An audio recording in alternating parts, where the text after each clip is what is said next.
கிரியா யோகம் அடிப்படையில் ஒரு மூச்சு பயிற்சின்னு சொல்லலாம், மூச்சை பயன்படுத்துகிற உத்தின்னு சொல்லலாம். ஆசனங்கள் நிறையா கொடுத்து உங்களை உடல் வயமாக செலுத்தாமல் உங்களுடைய கவனம் உடல் மேலேயே ரொம்ப என்டாங்கிள் ஆகாமல் பார்த்துக்கிற மாதிரி ஒரு ரொம்ப சிறிய அளவிலான 1-2 ஆசனங்களோடு அது பிணைக்கப்பட்டிருக்கிறது.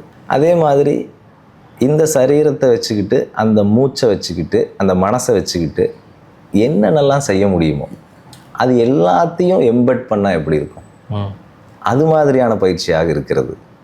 இதெல்லாம் ரொம்ப குறுகிய காலம் செஞ்சாலே நிறைய பலன்களை தருவது போல் இருக்கிறது.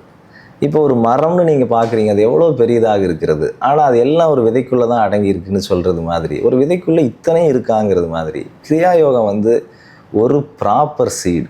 அதுக்குள்ளே 1000 தேங்காய்கள் இருக்கலாம், இல்லை 1000 மாம்பழங்கள் இருக்கலாம். அந்த அளவுக்கு பொட்டன்ஷியலான ஒரு சீடு மாதிரியான practice. It embedded with so many practices with one single attempt.